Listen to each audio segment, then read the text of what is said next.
Electricast.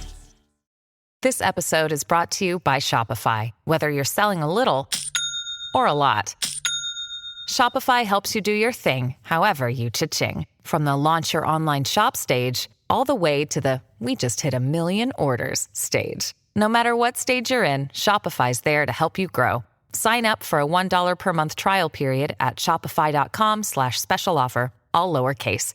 That's shopify.com/special offer. Why wait to see if you'll get something you like this Valentine's Day when you can go to BlueNile.com and find something you'll love? Whether you're looking to treat yourself to a little winter sparkle or show a galentine how much you appreciate them, Blue Nile offers a wide selection of high-quality designs, expert guidance, and free 30-day returns for the ultimate peace of mind. You can even design your own jewelry. Right now, save up to 50% at BlueNile.com. That's BlueNile.com. On this episode of the SNSW podcast, the Boston Bruins have officially been eliminated from the Stanley Cup Playoffs. We'll discuss if drastic moves are necessary, as many members of the Bruins core face an uncertain future. We next discuss the Boston Celtics, who are headed in the complete opposite direction as they take a 2-0 lead over the top-seeded Toronto Raptors. Finally, we break down the Boston Red Sox disastrous 2020 season and break down the trade deadline moves that could help with the start of the rebuild of a once thriving franchise. All that and more, but it's all relative.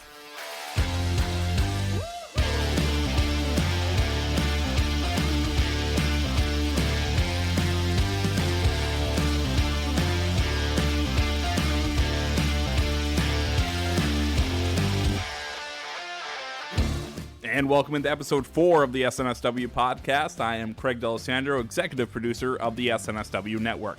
If this is your first time finding us, welcome. We're thrilled to have you here with us. The SNSW podcast is a 1-hour weekly, 2-hour monthly podcast recapping the biggest stories in the world of sports with a New England flavor. The show notes and transcript of today's episode can be found in our description box below, as well as our WordPress and Buzzsprout pages. If this is your first time finding us, please consider subscribing. It's the easiest way to see when we publish new episodes. We are on iTunes, Spotify, Google, and wherever you generally get your podcasts. Be sure to rate us and leave a review of any of our shows. We always appreciate your feedback. On this episode, we have Bob Kelly, Michael Marcangelo, and our host for this episode is Joe Malkin. We are recording today's show on Tuesday, September 1st, to be published on Thursday, September 3rd.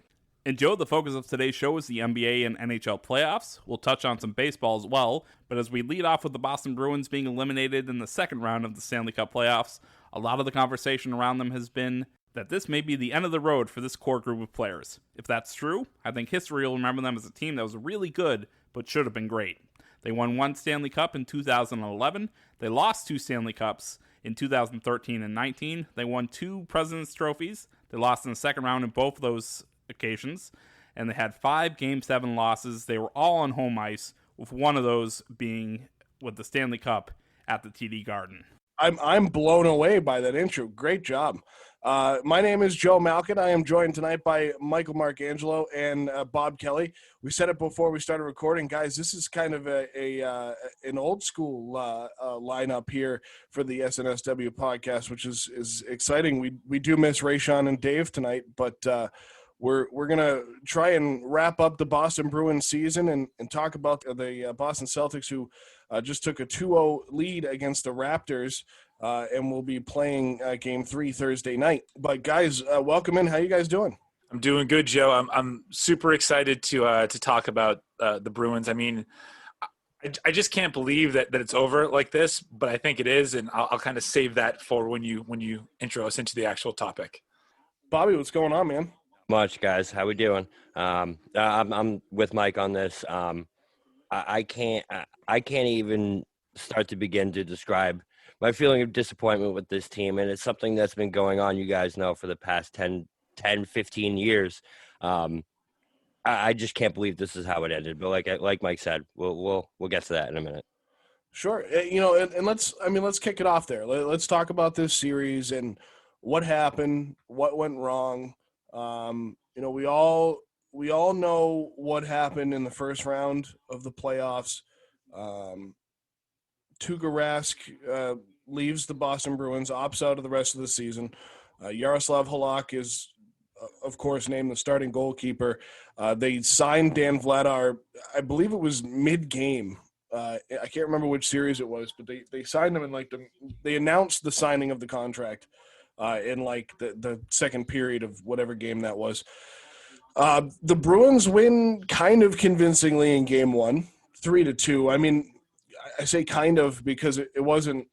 I mean, it's not like they blew the Lightning out of the water. The Lightning are clearly a very good hockey team, because in game two, I think, was where I realized this season was probably either going to go 7 games or the Bruins were just going to be knocked out in 5 or 6. Reason being, Tampa forced overtime in that game and then ended up winning in overtime. And I know we all watched game 3, which was just an absolute railroading of the Bruins. And that's where I want to go back to, is that game 2, game 3. What happened here, guys?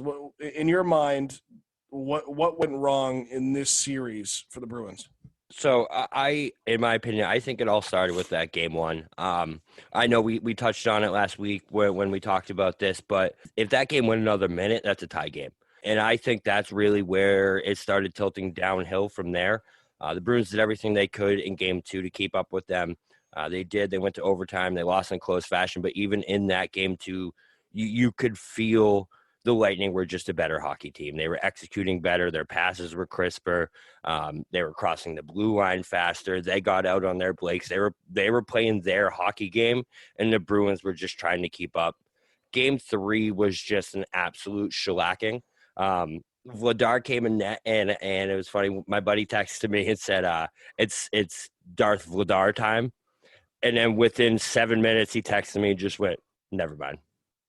So it was just kind of like you could just feel the momentum of this team going out, and it is kind of fitting the way it ended with this team, because this is what's been happening with them. Like we said, since I can even remember, opportunity after opportunity, and they just either don't put the puck in the right place, they run into a hot goalie, or they just run out of steam, and you can see it looks like they have cement blocks on their feet. Craig gave us the rundown to go off the point you just made there. This is kind of the theme with the Boston Bruins. Craig ran through it in the intro of their resume since they won the Stanley Cup in 2011. And it's not been friendly, to go along with your theme here, Bob, and I'll let you get back to your point. And I guess I was going to wait a little bit longer to get into this, but why? Maybe we should wait. So let's hold this question to the end, but we'll tease it a little bit. Is that what they call a big market tease? Why has it been going the way it has? Well, before Bobby goes, I just think it's really interesting that a person that a week ago said that the Bruins were going to be on their way to a Stanley Cup victory after their Game 1 win against Tampa Bay is now saying that this is exactly what he expected from the Bruins. But when you think about it, the Bruins gave Tampa Bay everything they had, and they barely squeaked out of a Game 1 win. If that game goes 30 more seconds, it's over. The momentum was totally in Tampa Bay's way. And I think they just ran into a team that was faster, that was way more skilled, and that really forced the forecheck on Zdeno Chara, who was 43 years old, couldn't quite keep up with the people that he used to keep up with, and it just really showed our glaring gaps of talent. And I think we can talk about this a little more. The fact that their number 1 goaltender gave up on them the series before greatly impacted them. Bruce Cassidy said it last night in an interview that it is weighing on the players. If your number 1 guy gives up on you, how does that not eat away at you when you get down after a Game 2 loss, after a Game 3 shellacking? How do you not let it sink into your head that, well, he already left, maybe he was onto something? And I think, to go even further off that same exact point, when it comes to what Marchand said after the Game 2, you heard him, he said maybe this was all just a waste of time. And I do think, Mike, you're right, that did get in their heads a little bit. To go back to, my highs and lows of being a Bruins fan, it's just something that when it comes to this team, those highs are so high and they look so good. And it's something that, again, this has been the trend. When they're on, they are the best hockey team in the NHL, and they've been that way for the past 10 years. But when they're off, it's the most frustrating. They're missing the passes they always make. They're missing the goals. Brad Marchand misses more empty nets than any hockey player I've ever seen in my entire life when he's off. When he is on, he could do anything, but it just wasn't happening this series. And again, that seems to be happening more often than not with this team when it boils down to it. Marchand showed glimpses in this series, and it was at times refreshing to see him play the way he was playing. But going back to the Hurricane series and to what Mike just said about Tuukka Rask leaving the team, he gave up on him, and I, myself included, there was a lot of people that were like, well, screw him. We'll win despite him, right? Yeah, and I know that's kind of where you were going to go, but, we'll win despite him. It happened at first, and then it seems like the wind was completely taken out of their sails. And I don't know if it was because of the bad play, but the Bruins, again, and I thought they had won a little more handily in game one than Bobby thinks they did. And I think it's because I expected Tampa to come in and be as fast and skillful as they were. So to me, that was kind of a handled game for the Bruins. And game two just really turned it around, and game three cemented it, that maybe it was just all a waste of time. But what mental effect did that have, did Tuukka leaving have on the goaltenders? That's one thing I don't understand. I mean, isn't that your time to shine? I think that right now we're in a situation where Tuukka being there would not have changed the outcome of this series, right, at all. Because the Tuukka that was there in this this postseason or this bubble couldn't have cared any less about what was happening on the ice. What it did do, though, was show you that one of your leaders didn't care that this was the last year of the run that they signed up for in 2011. It showed you that, I understand that there's a whole lot of things happening out in the world right now. I get it. But if we just talk about in sports terms and your team terms, he quit. And he didn't care about about it being Chara's last stand. And I just want to go back to something that Bobby said. You said when the Bruins are on, they're the best team in the NHL. Based on what? Aside from 2011, when has that ever mattered or meant anything? It hasn't, and that's the problem. That's the biggest problem with this team. And again, it's been going on for years. You go back to last year where they went to Game 7 of the Cup. They're on. That Game 7, they were off, and that game was over within that first period. You go back to when we lost in 13. They were on. They were amazing. They went to 3 overtimes with the Blackhawks. They come within 3 minutes of forcing that Game 7.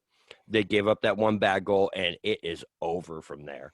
It's just with this team, it feels like they're so resilient sometimes, and then sometimes they are the softest hockey team. And I mean, I can't say I've ever watched, because this is honestly the only core I've ever really experienced as a diehard Bruins fan.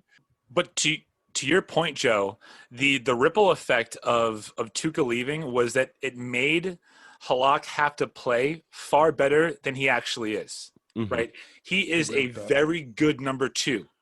When Tuukka's in that room, they have one of the best 1-2 combinations, but there's a reason he's not a number 1 anymore. That's true.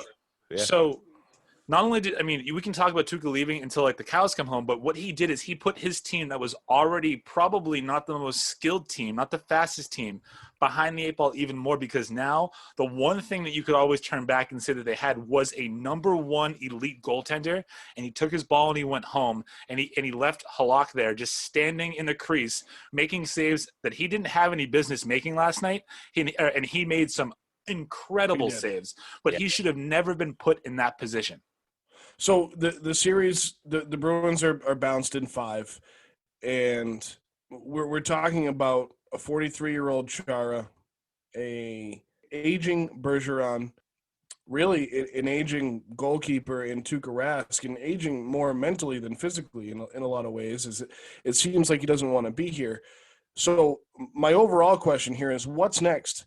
But to the point of what Bobby just said, it's kind of how they've always been. Sometimes they're resilient, but a lot of the times they're not. And Mike, to go with your theme, why did Chara stick around this long? Chara is not a soft guy. He's a competitor. We know he's a competitor. So why did he stick around so long if they were, for lack of anything else, a regular season team? So why did he stick around so long? Because I think there was enough of that core from 2011 left that made him believe that they still had a shot. Like when it was nut cutting time, that enough of them could stand up and do the right and get one more. Chara was not a liability, right? I mean, by any stretch of the imagination, right. He did as much as he possibly could for his age. But I mean, I think that this team, we regard it as one of the best big bad Bruin teams because of what they did 9 years ago and less about what they've done recently. I think coming into this year, they were one of the – coming into the playoffs, they were one of the favorites. They were the best team in the regular season. But I do want to go back to the Zdeno point because there's one thing that I will never I'll never understand is how this man kept this level of play for this long. I remember in 2013 when they lost that cup to the Blackhawks, I was already calling for Zdeno's head. That was in 2013. He looked slow. He reinvented his game and turned into still one of the best defensive players in the National Hockey League, and he is 43 years old. That man has been the best defensive player I have ever seen on the Bruins, and he's been that way since 2011. And I think that's just a testament to, like you said, how competitive and how amazing he really is. This one of the saddest moments I've ever seen is seeing him skate off that ice last night. He didn't even wait for his teammates. He was so dejected. He was so you could see it in him that he knew that this may be it, and he just left the ice. And it was a very sad moment for me. Because when you think about it, right, like if his career in Boston ends like this, he just skated off the ice for the last time after losing 4 straight games to a team with no fans in attendance. Like I can't imagine like the feeling like if this is actually it, how alone he must feel because he did everything he possibly could to make that team better. There's no it's not a coincidence that McAvoy is becoming more of a leader and a better defenseman because Chara is still there. Sure. Torey Krug is a better defenseman because Chara is still there. Chara might be gone now. Krug's going to be gone because we're not going to pay him what he wants. And so this was the last year of that entire run. I'll go on the record and say it. If they do make a run at a cup again, it won't be because of the core guys that are there. They're going to have to do a lot to reinvent that team and reinvent that roster. So that's the next point is this the end of the era, which I think the three of us can agree on. This is kind of the end of that 2011 core. And I want to go another step further after this, but here's the list of Bruins free agents following the 2020 season. Anders Bjork, Jake DeBrusk, Joachim Nordstrom, Zdeno Chara, Matt Grzelcyk, Torey Krug, Jaroslav Halák, Solaric, Goncha, Coleman, Ritchie, Senyshyn, Miller, Zaboro, Lagasse. I mean, yeah, sure. Once you get to the bottom of that list, like Zach Senyshyn probably doesn't belong here anyway, but Kevin Miller's on that list, Torey Krug, Matt Grzelcyk, Zdeno Chara. So one question is, and Mike, you answered it already, but Bobby, do they spend the money on Torey Krug, and is he worth it? Given the track record of the Bruins in the past, they don't pay him. They're not in the business of paying offensive defensemen, it seems like. I think McAvoy is going to be a different exception because I think McAvoy is a whole different ball game altogether. But we've seen in the past, Dougie Hamilton, I think they follow that route. I don't see Torey Krug back in a Bruins uniform. I don't see him being worth the money that he's going to get because he is going to get top dollar as a great offensive defenseman. I just don't think he's worth it considering all the other holes that we do need to fill. So I don't see him back in a Bruins uniform. So looking at this list real quick, it is the 1-year extension for Halák is for 21, and Anders Bjork signed a 3-year, $4.8 million extension. So those guys are tied up for next year. and Bjork for 21, 22, and 23. Mike, what are your thoughts on Krug? You've kind of already given us them, but expand on it. So I think like you try and pay him as much as you possibly can. I think there's going to be a team out there that gives him a deal that's like 4 years for $35 million. And I don't know if you can do that, right? I don't know if you can do that. However, if you can trade that softer than shit goalie that you have in Tuukka Rask and free up some cap space and get some draft equity, then yes, you pay Torey Krug whatever he wants to stay, and you build that defensive core around Krug and McAvoy, and you get young again. You stop relying on David Krejci, and I love Patrice Bergeron, but he's 35 or 36 years old. Right, you have to get other people in there. As much as I hate to say it, every time we get to the end of these playoff runs, you hear all these stories about how beat up that core was every single time. So it is time to get some youth in here. But I just don't see it. I don't see Torey Krug being worth that money. I think you're better off spending it on another top-notch goalie, spending it on another winger for Pastrnak, spending it on another top-notch center to match on that top line with them. Because, I mean, it is time to break this up. So I just think Krug's another one of those pieces where, what are we doing here? Let's get younger. Let's get faster. Let's change this up. Also, one last thing. I don't want to go too far back into the time vault here. If you had Tyler Seguin, you would have been able to compete with Tampa Bay. There is a real possibility that Tyler Seguin is going to win a cup before you do again. And imagine all the talent that you had, and you go to 2 more, you can't win one. And this guy is in Dallas with the 3-1 series lead right now. They got trounced the other night, 5 goals in the first period. But he's playing electric. And what did you get for him? Do you remember what we got for Tyler Seguin that's still here? Isn't much. Nothing. Louis Eriksson. Louis Eriksson was the big piece of that trade. That was the big person for that trade, and he hasn't been here in 5 years. And we drafted Dougie Hamilton. So let me expand on that conversation right there. The Seguin trade is in a lot of ways what started a lot of the tumble in my mind to where we are now. And maybe it's a loss of faith in management. And I'm not going to go as far as Cam Neely, because I think Cam, with his standing within the organization, he's been around Boston for a long time. I don't necessarily disagree with a lot of the moves he's made, but at the same time, you can't make a Seguin trade or a Seguin-like trade and then not try and wrap up your guys for the future. I'm with Mike that you got to pay Krug the money that he wants, but here's my hot take on this one. I think Bruce Cassidy's time in Boston is over. I think he should be let go, and they need to bring in a new coach, because I think part of the problem starts with him, and I've said this since the beginning. And I know that the big thing when they hired him was that he was already in the organization. He was in Providence. I mean, he's been an NHL coach before, but he's a system guy in that way where they wanted him to come up and carry on basically what Claude Julien had done here. But that got stale. So we've been watching kind of the same team for the last 9 years in a lot of aspects of the game of hockey and Boston Bruins hockey. I think he's got to go. If you don't have Bruce Cassidy as your coach, you do not have the young emerging talent that you currently do on the Boston Bruins. Remember Claude? He would rather play Jaromir Jagr than give any rookie or young emerging talent a chance. I mean, if we're going to rebuild, and if this is really the end of it, blow it up and really focus on youth. Dallas did it right. They offloaded Louis Eriksson for Tyler Seguin, Ben, all those guys. And look, they're still in it. Years later, they're back.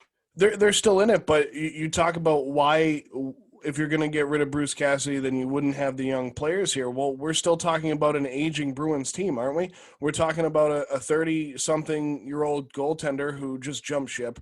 We're talking about Patrice Bergeron, who's 35, David Krejci, who's in his early 30s, Zdeno Chara, who's in his 40s. Sure, they have Charlie Coyle, they have Torey Krug, they have these young guys, but you're still talking about a core that's big. So it's already going to be a rebuild. So why not rebuild at the coaching position? I mean, maybe this is my personal bias. It's kind of like the John Henry effect on me.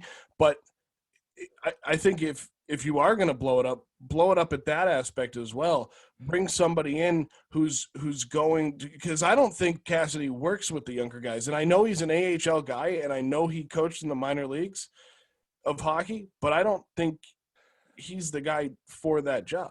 Yeah, no, I'm with Mike on this one, Joe. I have to disagree with you here. Just because when it comes to Cassidy, he brought that skill element back to this team. He brought that playmaker element back. Well, you remember under Claude how painful that dump and chase approach was. He gave up Tyler Seguin to pursue that dump and chase. All right, you bring in Cassidy. Now we have DeBrusk, Pastrnak. We have McAvoy excelling. We have all these young playmakers who are excelling. I'm with Mike where I think you really double down on that. You get these young playmakers in here. You develop them underneath Cassidy, and they become the stars that they can become.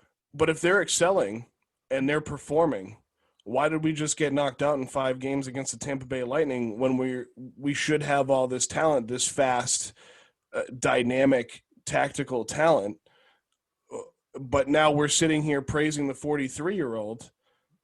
And so what's that conversation, and why would we stick to this guy? What is he actually proven? Because again, we're talking about a core that besides Seguin, I mean, it was all built under Julian, wasn't it? So what has he actually done if we're praising the 43-year-old defenseman? Claude Julien and Bruce Cassidy are coaches. They do not pick the players. They are given the players by Peter Chiarelli or Don Sweeney.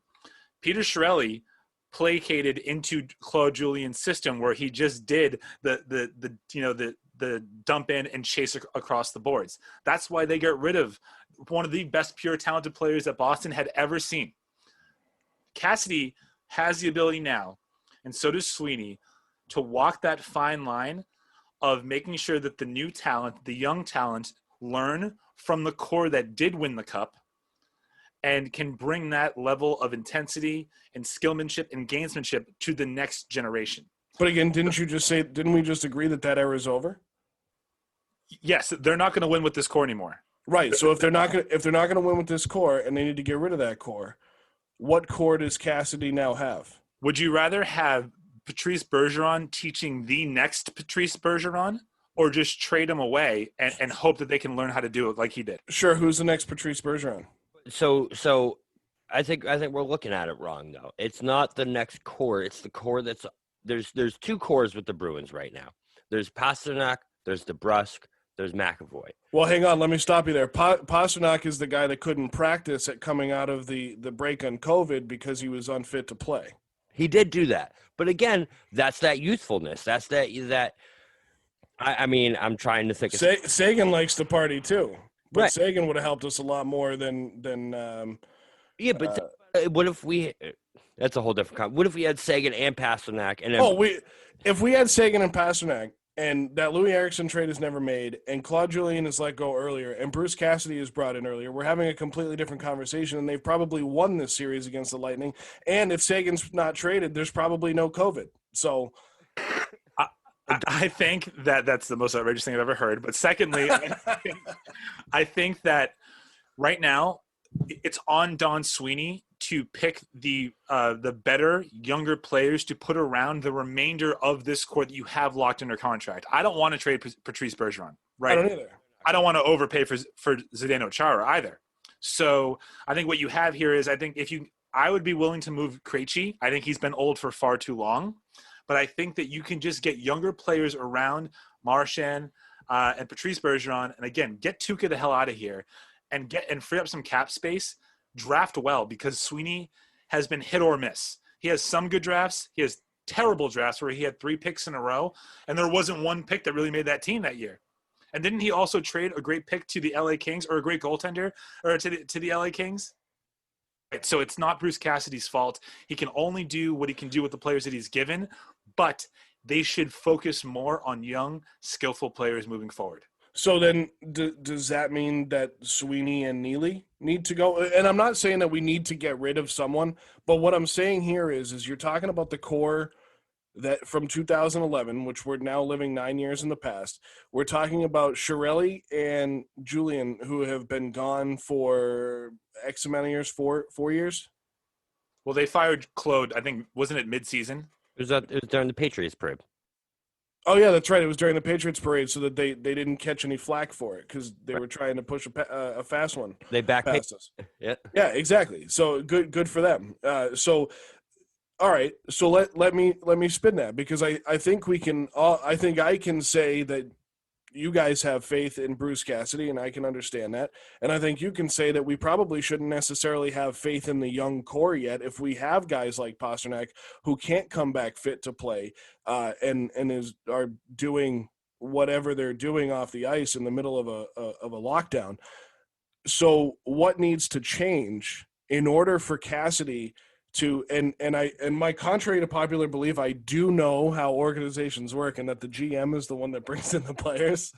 But if the GM is bringing in the players, and again, we're talking about Bruce Cassidy, who is notorious for developing players, right? That is why they brought him up, because they wanted to change.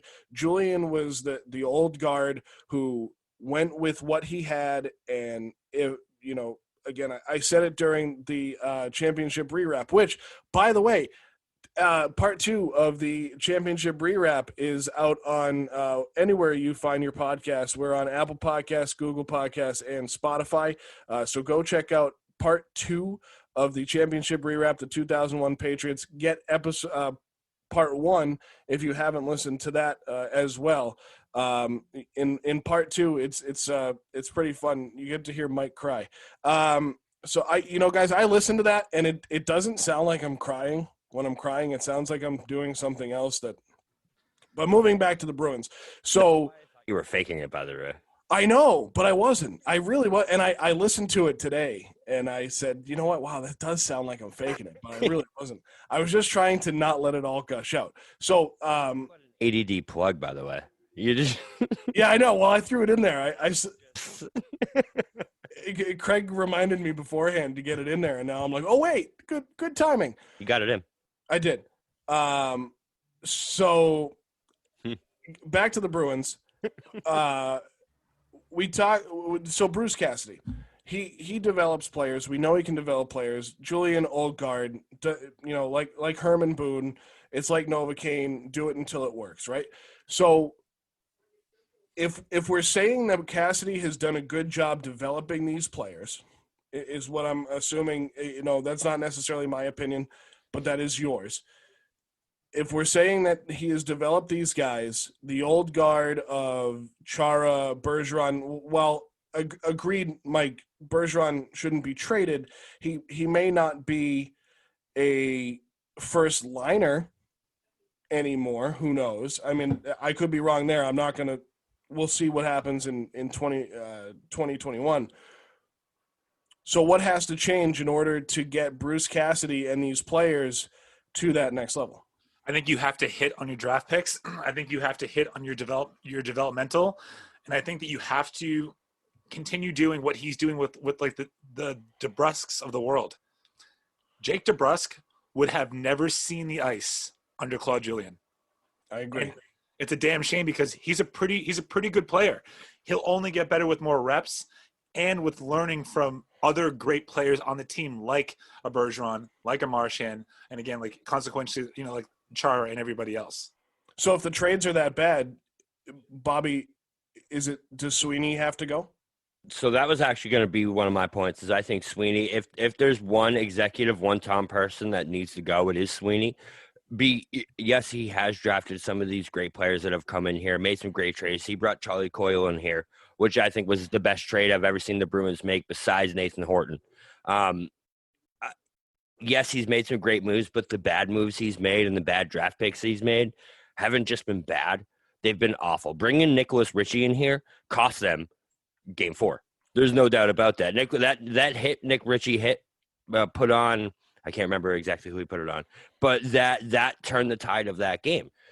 So I think Sweeney is the guy you need. If anyone needs to go, it is Sweeney. On to another point. The one thing that this team since 2011 has been missing, and that's something that I think needs to be a huge priority this offseason, is getting a real all-star, competitive championship goalie in this town.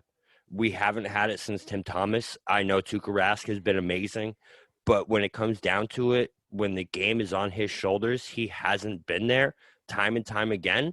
And I think that is, and I know this kind of circles back all the way to the beginning of the conversation, that's the one piece that we are missing is Tuukka Rask, is a all-star championship caliber goalie. It's weird because he has all the stats that prove that he's a great goalie, right? But in the big situations, you just say, okay, Tuukka, don't lose it for us. Whereas in 2011, you said, Tim Thomas, go win it for us. And that's the difference. That's the big difference is don't lose it for us versus win it for us. Jean-Sebastien Giguère, Jonathan Quick, two goalies that brought teams that had no business winning a Stanley Cup. No business. They were 8 seeds, brought them all the way to win that championship because these guys just have balls. They know how to win big hockey games, and that's something that we haven't had. That's the priority of this offseason. Everything else is very important, but getting someone in here that can win you a championship as a goaltender is definitely the number one thing for me. So just to summarize that segment, this Bruins team will never win a Stanley Cup if Don Sweeney is your general manager.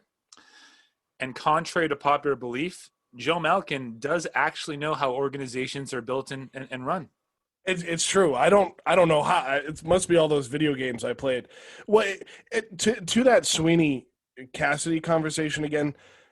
This may have been a mistake by Neely at the top, and I don't mean in the sense of keeping these guys. Well, it is what I mean. It's exactly what I mean. He brought up Don Sweeney from Providence to be the head coach here, right? He brought it. Remember that it was like mid-season. He brought him up to be the bench coach, and then like a few weeks later, that's when they got rid of Claude. So then, and that was to get him acclimated into the locker room, which I think was kind of the plan. I think everybody saw it coming. But when Chiarelli left, Don Sweeney came in. But Don Sweeney was the assistant GM before he was a GM, wasn't he? He was already here.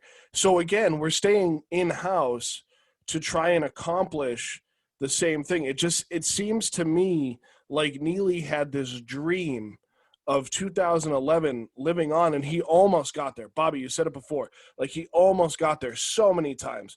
We're talking about, Eastern Conference Finals. We're talking Stanley Cups, President's Trophies. I mean, so close, within reach, but never quite got there. And that's why my opinion was that, Cassidy is the guy where they need to change. But if you can get the core to a point where you're now elevating those younger players, and you can find, and my next point on the goalkeeper was going to be, we'll draft one, right? But if Sweeney, to go back to what you just said, Mike, if Sweeney is the GM, he has had a terrible run of drafting goalies. I mean, he traded a great goalie. His last name was Jones. I forget it. He traded him away, and he was an amazing goalie for a couple of years. But like, I don't want this to sound the wrong way, but to hell with that. Love you, Cam, mean it. But all of this happened on your watch too. We don't get to blame him just because he's Cam Neely. He brought a Stanley Cup to Boston. I get it, but he had the opportunity to bring 3.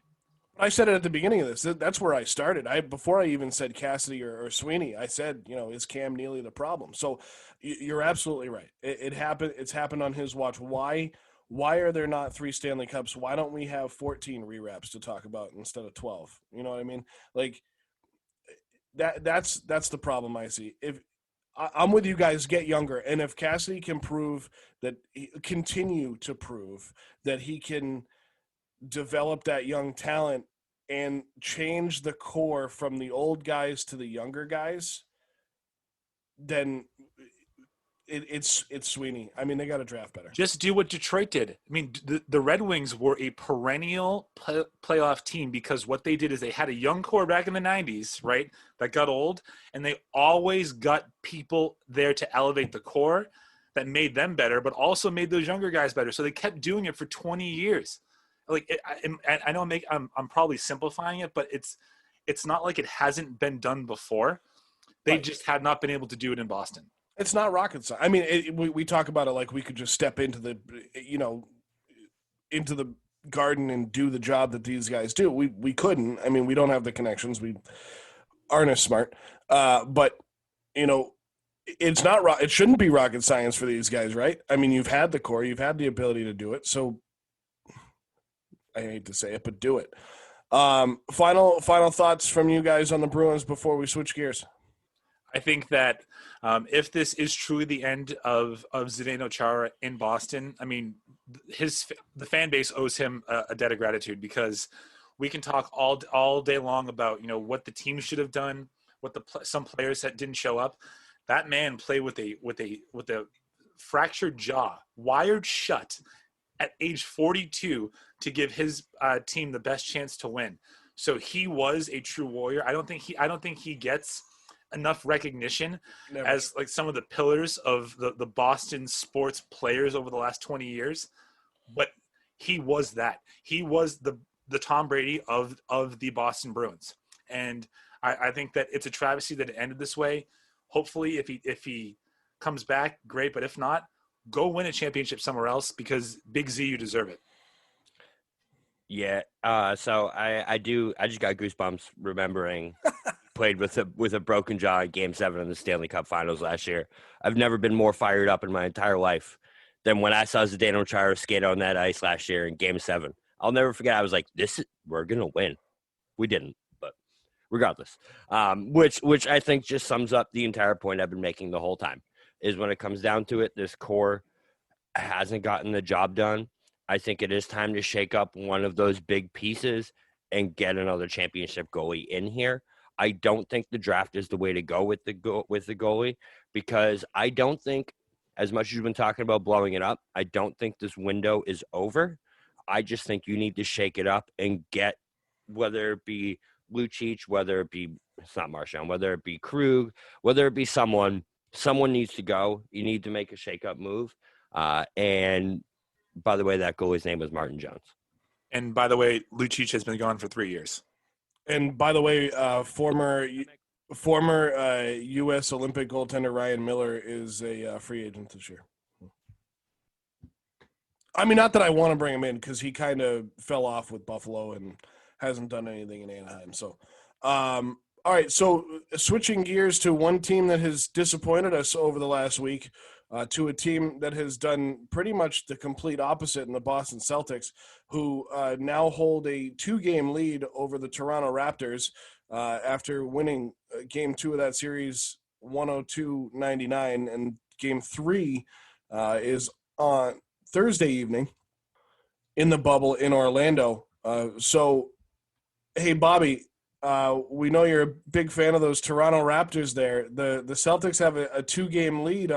He's not really, but the history with Bob over the last few weeks has been that the Raptors are the best team in the NBA, even better than the 95 Bulls.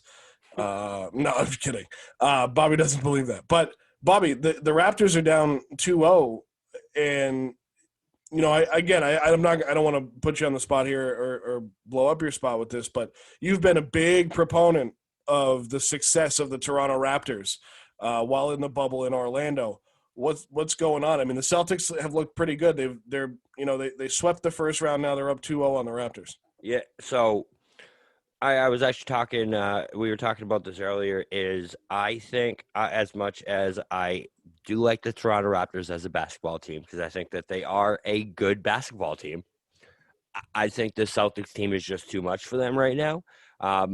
Everything the Raptors do, that's their strong point, the Celtics have been doing better these past 2 games. And the Raptors' weaknesses, which are length and guarding the wings, the Celtics just are on another level than them. And I think that has shown so much in these last 2 games tonight specifically. And it was the end of that first half that really made me start thinking, wow, the Celtics really are just that much better than them at this point. I don't know what's going to happen the rest of the series. Still think it's going to go 7. I'll stay with that take. But you could see just how much better we are at this moment than that team. I was wrong. And I mean it, I was wrong. Let me just give you a little bit of an explanation here. The reason why the Raptors have lost the opening 2 games to the Celtics is because they don't have that intangible that we do. Marcus Smart is a difference maker. We were down 12. Everyone in our group chat was saying, it might not be over, but it's probably over. And he drops 5 straight 3-pointers. That was something. Hasn't he been that guy his entire career? And we're so fickle with a guy like Marcus Smart offensively. Defensively, he's been lights out, right? He plays such great defense. But offensively, he's slightly streaky. But then he has that run where he hits 5 straight threes. And you just know that that's just the type of dude he is. He knows how to turn it on, when to turn it on, and can make a difference. The Celtics only scored, I think, 17 points in the third quarter, right? 13 of those points were Jayson Tatum. And all the Raptors could do was just go up by 12. Like they were clicking on all cylinders. We were shooting, I think, 2 of 12 from the field in the third quarter. And they were only up by 12. Like, if those roles are reversed, Boston's up 20, and the Raptors give up. But there's just something about this team, and maybe quite simply it is that I was wrong, and it is Marcus Smart. But there's just not something. There's something on this team that will not allow the players to give up. So it's not. So it is Marcus, yes, and Marcus has always been there. He's always been that staple of. Even last year against the Bucks, that game 5, I've never seen a more despicable game of basketball from a team except for Marcus Smart. So he's always been that guy. In my opinion, the difference of what takes Marcus and puts him on this pedestal is the addition of Kemba Walker. I think that has been the thing that has taken Marcus from the intangible, the defense guy, to this other animal, because of that clutch factor that he knows that he has on his shoulder. Not only that, Jayson Tatum has gone to a whole different level. So those things combined, then you bring Marcus Smart into this mix, who is just I never thought I'd say this. He is right now my favorite basketball player on the planet. That man is unbelievable. Unbelievable. I think sooner or later, sorry, Joe. I think sooner or later that the no big man is going to catch up with the Celtics unless Williams can really, really elevate his game and be that force of nature. But it ain't going to be in this series. We talk about coaches that can develop, right? Isn't that kind of Brad's MO here too? We've talked about that since he came to Boston in 2013 from Butler. He never had a big man in Butler. Like that wasn't their style there either, right? Now he comes to Boston and again has all these young guys and all the Kyrie Irvings of the world aren't here. Gordon Hayward, who the way I see it, he holds this team back. I mean, Gordon Hayward, I'm sure he's a great guy. He is a world talent, but I don't think he fits here. I think he fit better in Utah, but that's besides the point. But the point I'm trying to make is if he's never really used a big man and he's great at developing, who's going to get him? And that's going to kind of lead into one of my next questions. But when do you think that catches up to them, Mike? I mean, I think if you run it, if we're thinking really like next level, I think the Heat really scare me. Like if they get through, but if we're talking about like in the actual NBA like finals, you can't beat the Lakers without a big man. You cannot stop Anthony Davis with Theis. Like he can't do it. You just can't. Now maybe you can make up for it with your wing play, but I think that sooner or later, and I do think Williams has the ability over the next couple of series to really catch lightning in a bottle and elevate his game. And if he does that, we'll be okay. But the Raptors, yes, Bobby, they're a fundamentally good basketball team. They are. But Ibaka and Gasol, it doesn't matter what they do. They're not going to be the reason why the Raptors beat the Celtics. Yeah, and I think that that's one thing that I am surprised about with this Raptors team right now is they're not capitalizing on the fact that they are bigger than us. I don't know how many times I see Marc Gasol just hanging out by the 3-point line and shooting threes when it's like, dude, what are you doing, man? If that was the Celtics and they had a size advantage and the guy who is 5 inches taller than every single other player on the court is 25 feet away from the basket, I'm throwing my TV out the window. So I don't know what they're doing, but I agree that the only time it catches up with the Celtics because of how good the Wings are, because of how fast they are, because of those intangibles that I thought the Raptors had, but apparently that's what the Celtics have. Because of that, it doesn't catch up to them until they get to the end. I remember we talked about that when we were talking about this going into this series, Bobby, and you mentioned the speed of the Wings, and I can't remember it. I'd have to go check the tape, but I was trying to remember if you had said that the Boston's Wings were too fast or Toronto's Wings were too fast. And for some reason, it's jumping out that you said Toronto, but you still believe this is going to go 7 games. So what does Toronto have to do in order to get this game, to get back into this series and get it to 7 games? So there's 2 things that really stick out to me. A was that size comparison I just made. These guys have Pascal Siakam. I can't even say it. Siakam. They have Marc Gasol and they have Serge Ibaka. Those 3 guys need to out-rebound the Celtics, which was the same recipe that the Sixers had to do. So I'm not sure if maybe it's just the Celtics have figured out the fact that they are smaller and they figured out a way to evolve past that. If that's the case, then watch. That's called Marcus Smart.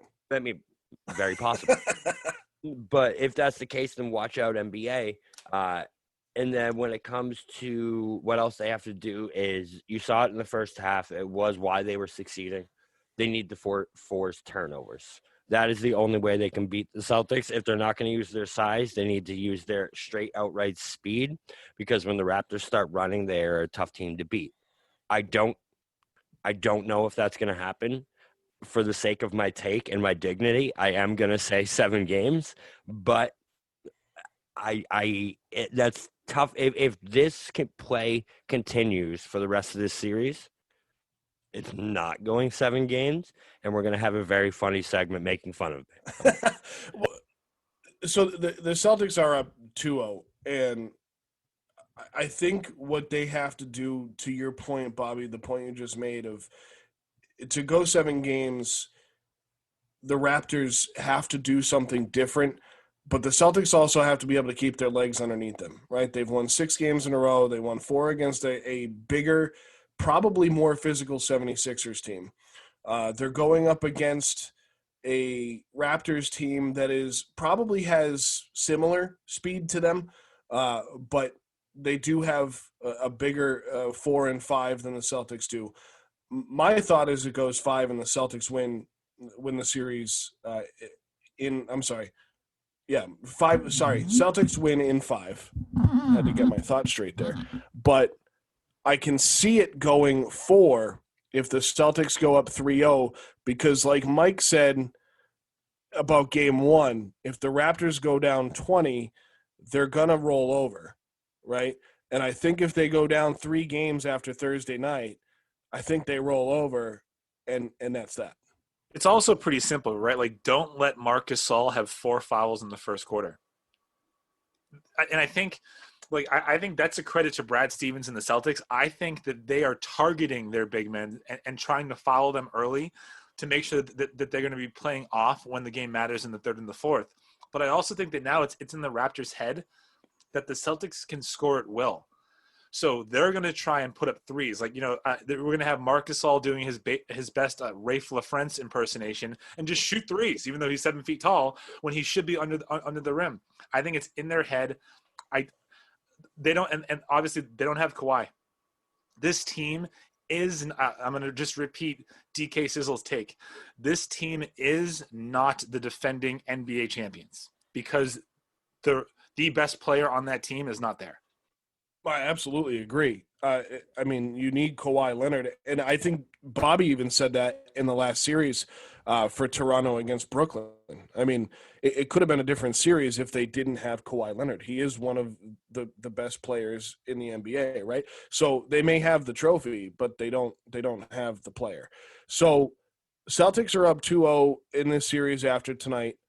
In the West, the Lakers and the Clippers are waiting for the either the Rockets or the Thunder. The Clippers are waiting for the Nuggets or the Jazz.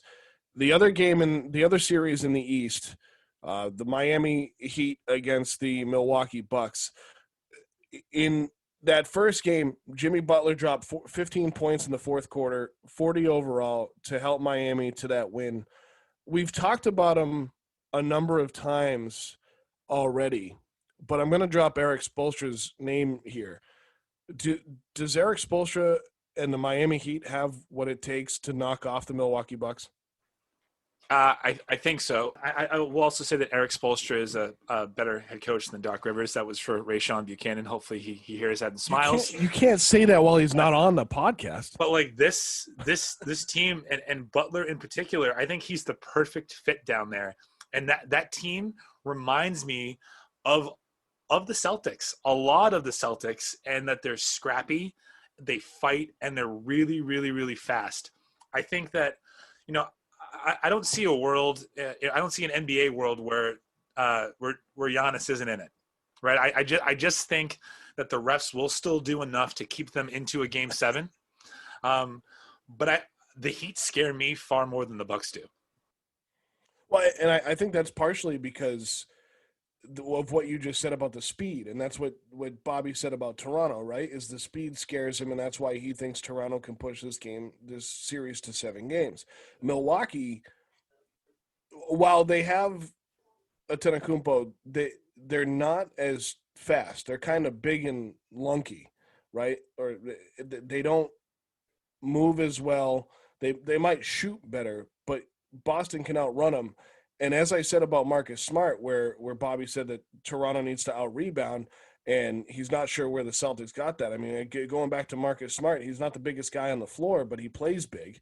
I mean, he's not afraid to get underneath the basket and pull the ball down if he needs to. We've seen it so many times. And I think that's another testament to Brad, as Mike said. I mean, good time to give this guy a 5-year extension, right? I completely agree. When it comes to the Heat, I don't think that they have a chance against the Bucks, so I guess I don't completely agree. I disagree. I think Giannis is going to take this series over. Again, I think he is too much for Miami to handle. I think Adebayo is a special player, but I don't think he has it in him to stop Giannis over a 7-game series. I think Milwaukee is a tough matchup for the Celtics. What it comes down to me, is if Giannis has that championship intangible that we keep talking about. You saw it when it came down to Butler going off in that fourth quarter. There's been lots of quotes going around about how Giannis didn't ask to cover Butler. Isaiah Thomas even came out and said his championship players, Marcus Smart, Avery Bradley, Kawhi, would want to cover Jimmy Butler in that situation. So to me, I think that is the biggest thing, that if you're going to exploit anything on the Bucks, it is the fact that they do not have that championship caliber. They don't have that intangible that the rest of these teams have. And I think that's the thing you need to go after with them, is if you get on them, you need to put your foot on their throat. And I don't think, like you said, Joe, I think it's the same thing with the Raptors. I think when you get on them, they will roll over. And I think that's what we saw last night when it comes to Jimmy Butler and the Heat. I also think that, like, if you really look at the stat sheet, like, Andre Iguodala played 19 minutes, only scored 4 points. If he starts playing his level of basketball, which I don't know what it is right now at his age, but that team is scrappy, man. I'm telling you, like, Jay Crowder, Iguodala, Jimmy Butler, Adebayo, Dragic, Robinson, like, they can scrap. And I think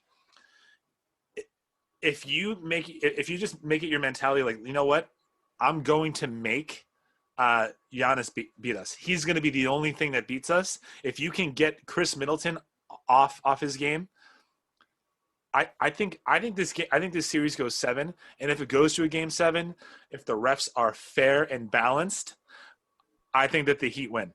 I just don't see that. I really don't. As much as I love Spoelstra, as much as I love the Heat, I think Jimmy Butler is an absolute baller. I wanted him in Boston for years. I don't think he has. Would have taken him over Kyrie. Facts. Which was a rumored deal for a while. If you remember, we gave almost a lot to get Jimmy Butler. If you have Butler, you either don't have Tatum or Brown. So, which is why it was good that they didn't make the trade. So as much as I love the Heat, when you're relying on players like Tyler Herro and Jay Crowder playing 34 minutes a game, I think it's going to be tough to beat a team that has the best player in the entire world. Again, I love Spoelstra. I think he's a great coach. Mike, I agree with you. They're a scrappy team, and that's been my argument for the Raptors since day one, is they play team basketball, which is exactly what the Heat do. But the X factor is Giannis, and I don't think Giannis is going to have another game like he did in game 1. And I think because of that criticism that he was receiving throughout game 1, where he wasn't guarding Jimmy Butler, he didn't take on that assignment, he didn't do what was asked as the best player in the world, I think he steps up to another level. And I think in game 2, you see like a 40, 11, and 8 line from Giannis, and the Bucks are going to win by like 20. I'm going to read this stat line right now. You ready? And you just tell me, Bobby, what team this is. They shot 46% from the field. They shot 38% from 3 and 92% from free throw. Who was that? It was the Heat, and they won. Milwaukee shot 50% from the field, 45% from three-pointers. So there wasn't this whole gap or lapse in offensive play. They actually played worse than the Bucks, and they still kicked their ass. So when we talk next week, we're probably going to have at least close to an end of these series. The West will be locked up for at least for the semifinals in the West, because they're still in the first round out there. What do we think the East looks like when we get back together next week? Because I'm going to tell you, I think it's Boston and Milwaukee in the conference finals. My hot take is going to be Boston versus the Heat in the conference finals. And you know what? I think Boston's going to win this. I'm going to say in 5. I said 6 last week. Boston in 5. I feel the same way, Mike. I mean, if Toronto can't win Game 3, I think it's in 4. But if they win Game 3, it'll be in 5. I think I'm with you, Joe. I think it is Milwaukee versus Boston. I think that, like I said, Giannis is just going to be too much when it comes down to it. Miami's going to put up a great fight. I think they're a really good basketball team, greatly coached. Like we said before, I think Spoelstra is one of the best coaches in the league. I think Giannis is going to be too much. And we get a rematch of last year's semifinals. And we see what a difference maker Kemba really is against this Bucks team. So we've gone through the NHL and the NBA. The Bruins are out. They're headed home out of the bubble. I'm sure they'd rather almost stay there, except for some guys that clearly want to go home. The Celtics have a 2-0 lead on the Raptors going into Thursday night. And one thing we haven't touched on much at all so far in the SNSW podcast, which is odd for this group, is the Boston Red Sox in baseball. And this was going to be my final word, but I kind of want to bring it into a conversation because I was talking to somebody about it the other day, and I kind of want to get Craig's thoughts on this as well. Yesterday, the Boston Red Sox on trade deadline day traded away Kevin Pillar, Josh Osich. It's good because I clearly can't say his name, and basically brought in and Mitch Moreland 2 days ago. And based on the teams that they traded him to, which was the San Diego Padres for Mitch Moreland, Osich went to the Cubs, and Pillar went to the Rockies. A lot of prospects. And I think that John Henry, it's almost going back to my thought about the Bruins here, Mike, and I don't know what your thoughts on this are, but they've now changed the president of baseball operations, or whatever they want to call Chaim Bloom, after Dave Dombrowski got the boot last year. I see this as not a panic move, because I think we all knew what was going to happen with the Red Sox this year, because they weren't very good coming into it. Chris Sale was injured, all the normal narratives. But I think right now it's at a point where they're trying to rotate it and bring in the younger guys, the prospects, and rebuild the minor league system. I think you build that team around Xander and around and really, I mean, that's endeavors, right?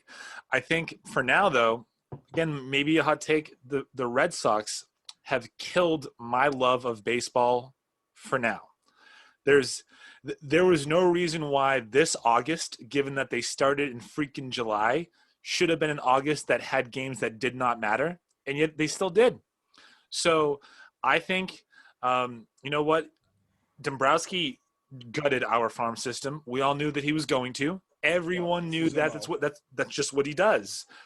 Now you have a chance to rebuild, and if you do it right, I mean, I think that you can get back to a point where you have a team on the field, you know, like the 2003 Red Sox, that people really, really enjoyed watching. They were underachievers, right? They never really won anything, but they were a fun group to watch. You're sprinkling some veterans here that didn't do anything elsewhere, David Ortiz, and maybe you build around them. But I think for now, we all knew that this season was going to be a dumpster fire. I thought, you know, in our group chat, again, I was wrong. That's number 2. I thought that they were going to go 31-29. They might not win 25 games. They might not win 20 games. They're currently, at the time of recording this, they're losing to the Atlanta Braves 4-2 in the 6th inning.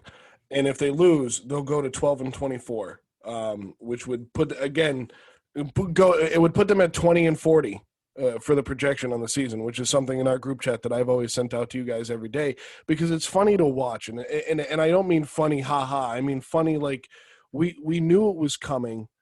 We knew that this was going to happen with this team. I mean, the series of events, Dombrowski gone in the middle of the season, they don't tell us who they're going to bring in as the GM. They bring in Chaim Bloom from Tampa. He's not even named the general manager. He's given whatever made-up title John Henry gave him.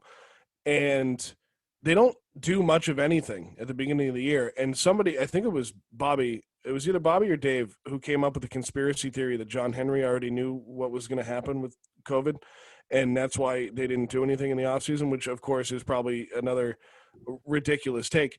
But they didn't do anything, right? So now all of a sudden we're sending the guy – I mean, Kevin Pillar, I said this in our group chat yesterday, Kevin Pillar didn't even get to unpack his suitcase, and he's gone, right? He was brought in 6 months ago, and see you later. And that was one of my favorite signings of the offseason. You get rid of one of your best hitters in Mitch Moreland. And Mike, like you said, clearly, hopefully, it's them building around the young talent. What you just said there encapsulates everything that is wrong with the Red Sox. When you have to get rid of your best hitter, Mitch Moreland. Yeah. You had Mookie freaking Betts. And that's it's funny isn't the way. It's so depressing. Like Mike said, it really just took away my love for this team because of how all this was handled. I listen, I agree with unloading Pilar. You signed him for a 1-year contract for a filler with coming Mookie. You get 2 pretty solid prospects. That third baseman they got from San Diego is pretty good. I can't think of his name at the top of my head. You actually got something from him. That's a great move by Bloom. Hudson Potts.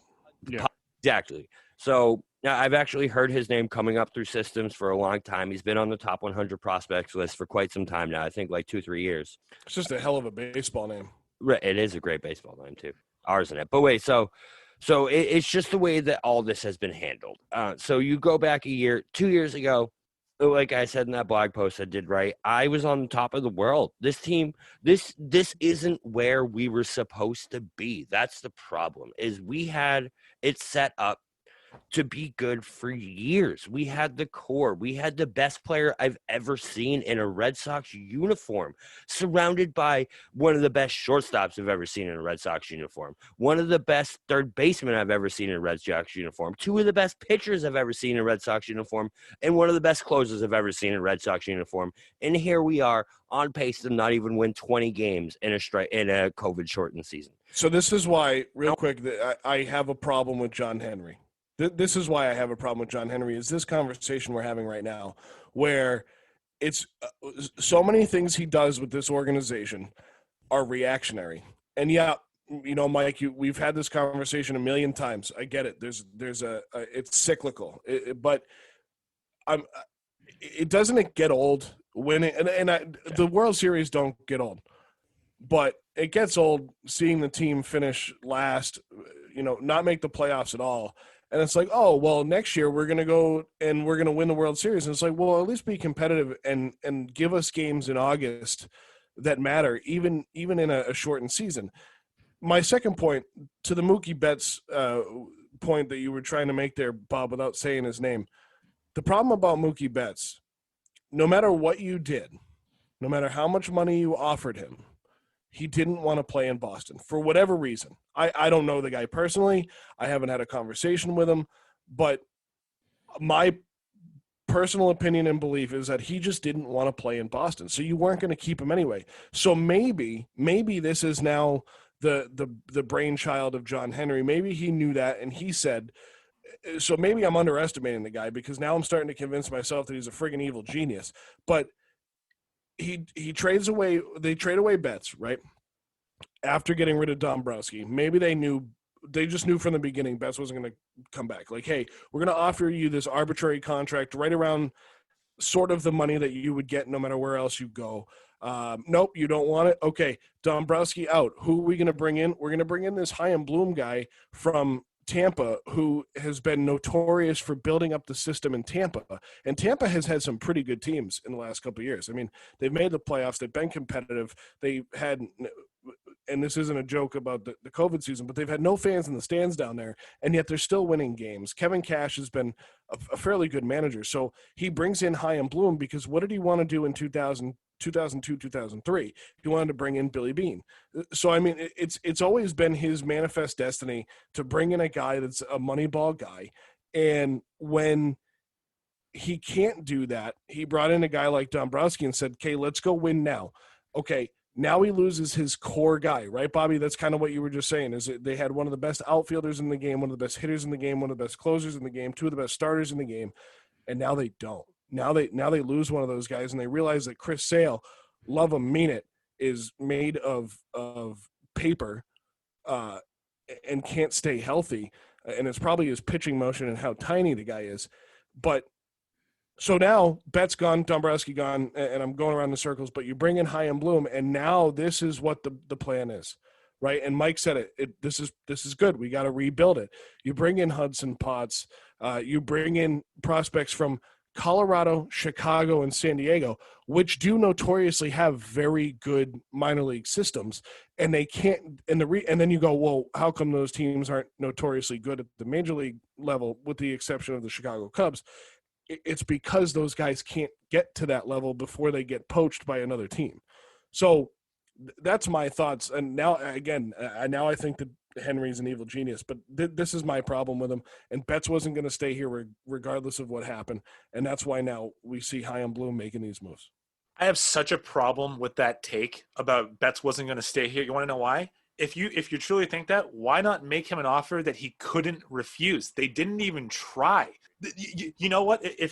So everyone wants to say like this argument is, oh, he wouldn't have stayed here anyway. How do we know? We heard the same crap from Lucchino when Lester left. We don't. But we don't. Just to expand off that, we don't know. But he very well could have had a conversation with John Henry and said, "Listen, man, like I don't want to play here." You're telling so you think so when it comes to him playing in LA is just as big as a market as Boston, okay? Yeah, but it's not as the media is not as on your rear end as they are in Boston and New York. Is it 10 years, $300 million is what he got, right? Somewhere around 400? We offered him $100 million less. But 2 years less. So the AAV was close to what it would have been anyway. And also at that time, that was the second highest, biggest contract in the history of baseball. So what it comes down to, though, is that this guy is the best player I've ever seen in a Red Sox uniform. He's the best pure baseball player that we've ever seen. And Bobby saw Ted Williams play. I did see Ted Williams play, right? That's how old I am. That's how old we're getting. That's how long we've been on the air. Sunday Night's Post-Wrap.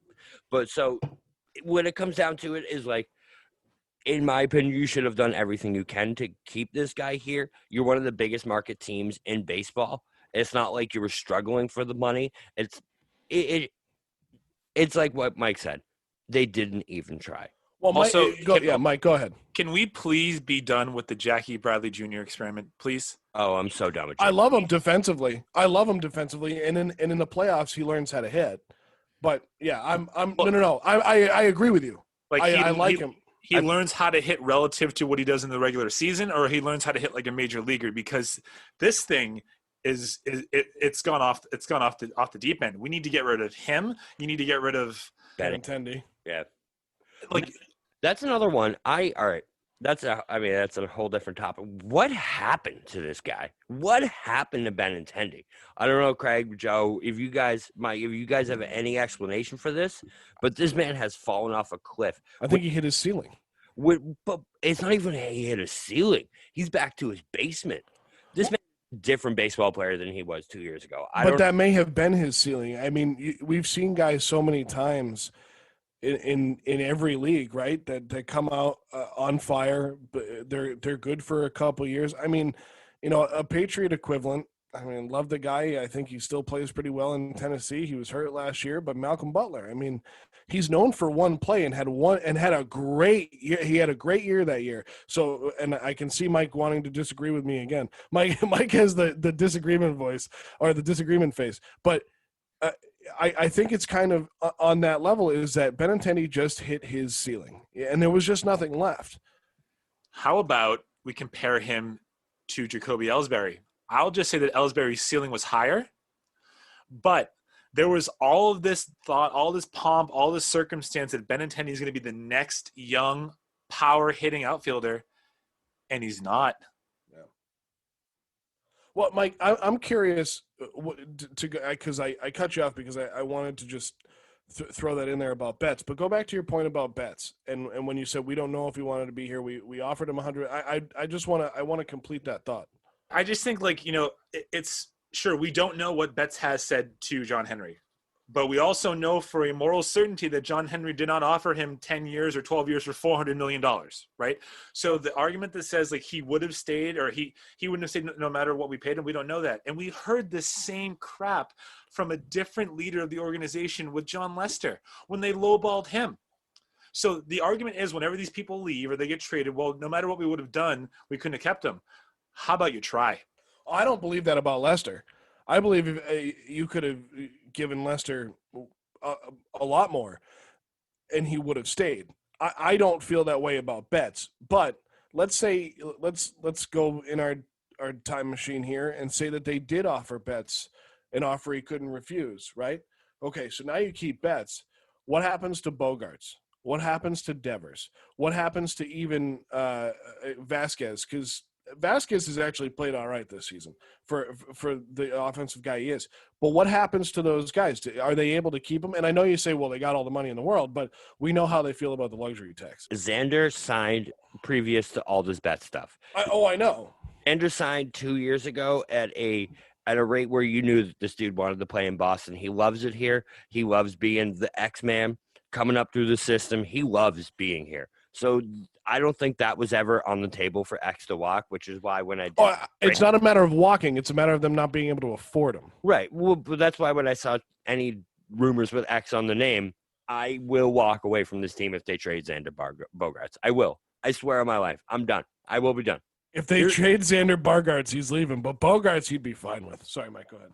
Here's what you do. And again, I'm not a rocket scientist. I'm not a rocket scientist, right? But why don't you find a team like you did back in 2012, and you get rid of Chris Sale, you get rid of Jackie Bradley Jr., you get rid of Benintendi, and you find someone to take Dustin Pedroia's contract off of the hands of the Boston Red Sox, And now you have cap space to keep your young, talented core and build around them. And I think that's what Chaim Bloom is going to be challenged with here. And they came out with the news the other day, and I can't remember, I think it was right before the Moreland trade. They basically said anybody's on the table. Come and get them. Give us an offer.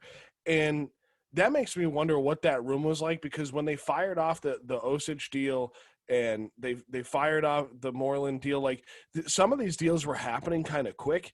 And it makes me wonder what kind of calls they were fielding. And I'm sure they said the news, and then let's say, I don't know, the Yankees call about Bogaerts, and they're like, nah, man, like, first of all, no. I mean, whatever you're going to offer us just isn't going to be good enough. Sure, he's on the table, but you'd have to give us, like, Judge and, like, 10 prospects for and I know that's preposterous. But everybody was on the table. So Bloom didn't get rid of those guys who we all agree probably need to go. So that's going to be his challenge in the offseason, because nobody's going to take Pedroia's contract. Very few teams are going to take Sale's contract.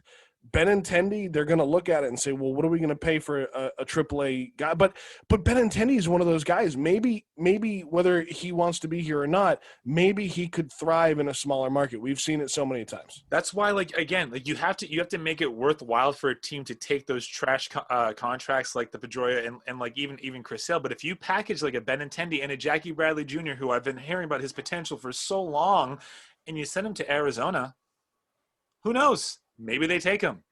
And then maybe you have, again, this is all theoretical because they already traded Mookie Betts. But just imagine for the next 10 years, your 3, 4, 5 is Bogaerts, Betts, and Devers. And that's going to be my last point on this, is that was the dream. That was the dream. When like I said in that blog, when I went to bed after we won that World Series, I had dreams about 10 years from now hearing batting third for the Boston Red Sox, Mookie Betts. Batting fourth, Xander Bogaerts. Batting fifth, and that's gone now because of what's happened over the last year and a half. A lot of what goes on in baseball, and we've seen it as we've gotten older here and we've watched the game more. We're not seeing the Derek Jeters anymore. We're not seeing the – and I think when you find a guy like Xander Bogaerts, who to me is kind of an old school ball player, right? Like this guy grinds. Like he's gritty. He wants to be that guy that sticks around. He wants to be that guy that stays somewhere for a long time. And it's hard to find those guys. And really, there's not too many teams – that had that in the 2000s, or even within the last 10 years. But that New York Yankees team that they had in the 90s, where they had Posada, they had Mussina, they had Pettit, they had even Clemens as a part of that. But he Jeter was a part of that, and you just don't have those cores anymore in baseball, not like you used to. And that's what we need to do. And I think if somebody's going to do it, I kind of have faith in Chaim Bloom with what he tried to do over the last couple of days. I just have one last point, and then I'll shut up, I promise. Maybe you should stop striving to have the Derek Jeter and just settle for Roberto Alomar, right? Because he was pretty freaking good. And just get players like that because you had it and you let it go. And I won't forgive them for what they did. They can still fix it, but they have to be willing to move from these pieces that have quote-unquote potential and just rebuild it. Not to go off on a Roberto Alomar tangent. Fucking love Roberto Alomar. It took us an hour and 25 minutes, but we had the first F-bomb drop. Thanks, Bobby. Thanks to Roberto Alomar. All right. That's two. All right. Who dropped the other one? Was that Bobby too? It was Mike. Oh, wow. Mike, you feeling all right? He didn't drop an F-bomb, but he dropped It was a bomb. It was a bomb. So to that point, Mike, and I just want to, if they can find that core and they can get some young guys in here that actually want to play, I'd be okay with a bad season as long as it's fun to watch, right? I mean, I think we can all agree with that. I would much rather they go and win a World Series or be competitive, but I don't want to finish last in the East. If they're finishing third behind the Yankees and the Rays or the Blue Jays, and because that Blue Jays lineup is ridiculous, and I love that Buffalo Blue Jays team. But if they can find the guys to come in, allow this team to be competitive, I can deal with a couple of bad years. But you're right, Mike. They got to get rid of those pieces. And the last point I'll make on that is you're right, Joe, 100%. Because when it comes down to it, even that Bobby Valentine year, all right, that team was garbage. They were awful. But you know what? They weren't that bad to watch because they had players like Cody Ross. They had players like Dustin still on the field. They had guys that actually gave a shit. Personality, right. They had guys that you could actually root for, and that's something that's missing from this team right now. So I'm with you on that. So who would have thought we would have gotten the most fired up about baseball when we haven't talked about it? I mean, I'm a little excited about it, but I'm also a little disappointed. I also asked for Craig's thought on this, and we all just kind of railroaded it. So Craig, go ahead. We are for baseball guys, but I would say that, as far as it goes, as far as the future looks, I feel better looking towards the future on, the 2021-2022 Red Sox than I have a month ago, 2 months ago, even last offseason. Chaim Bloom is making small moves. They are impactful moves. The future of this team looks a lot better than it did a short while ago. And the guys that come into Tampa and then go to other teams always seem to have some kind of success. It's kind of goes back to that minor league system thing, that these guys kind of figure out how to do it with less money. And now you got to do it the same way, but now you can spend a little bit more to keep those guys around a little bit longer. I feel like we need to let Craig chime in more because he brings us back down to earth and actually makes us feel like we're talking about real baseball instead of getting fantasy baseball. Yeah, exactly. I also think that once Alex Cora comes back to the team, that the team will do better. They'll have a better manager. I was excited about Ron Renneke at first, and I'm just like, you know what? Give me Alex Cora back. I mean, we can do a whole another pod on the 2017 Astros and the 2018 Red Sox and all those scandals, but we're going to cut this one off here as we've gone.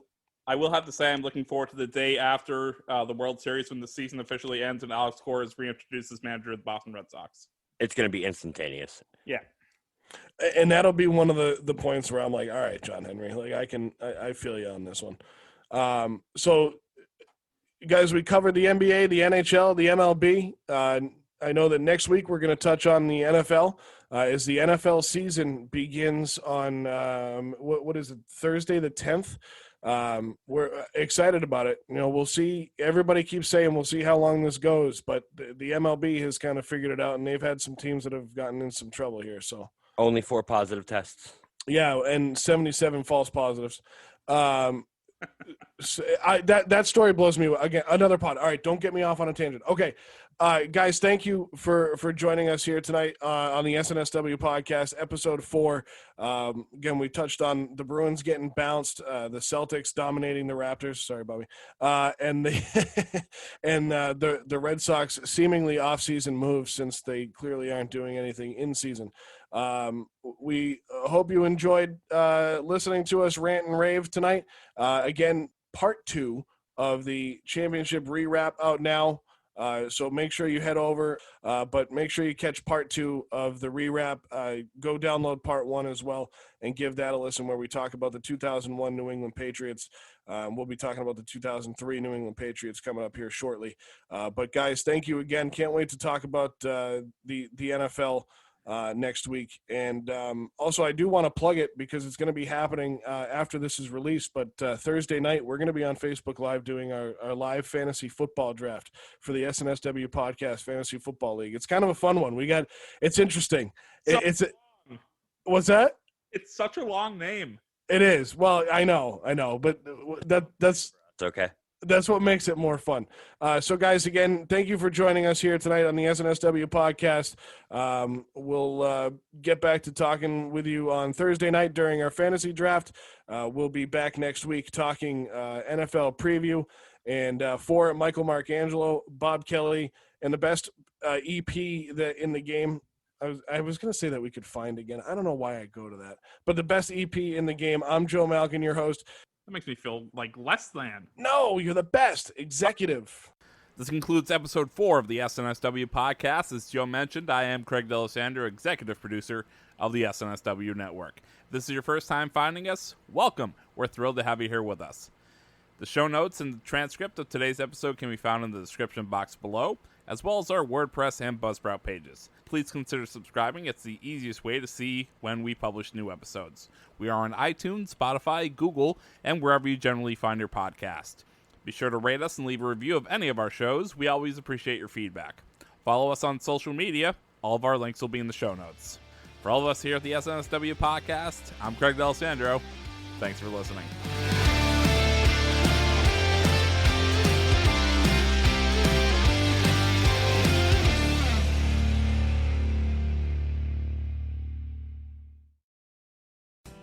Hey, it's Tim from 50 Years of Music with 50-Year-Old White Guys, the comedy podcast you had no idea you needed. Join Ben, Jeff, and me as we continue our musical road trip back through the years and around the globe. See, just when you thought all white guys were like Joe Rogan, you come across three educators trying to remember when we were cool. 50 Years of Music with 50-Year-Old White Guys. Electricast. Miles, are you ready to record our promo for Season 2 of the Wannabet podcast? David, have you ever seen a grown man naked? Miles, we're not here to quote lines from Airplane. We're here to tell people that Season 2 starts August 18th. But I like Airplane. I know you do, but Wannabet is a sports betting podcast. Each week we bet $1,000 on the NFL teams and games that we love. Well, that sounds like fun. It is fun. And last year you picked over 60% of your games correctly. How'd you do? We're not talking about that. We are telling people that they can find us every Friday. So no more movie quotes. Roger. Electricast. Electricast.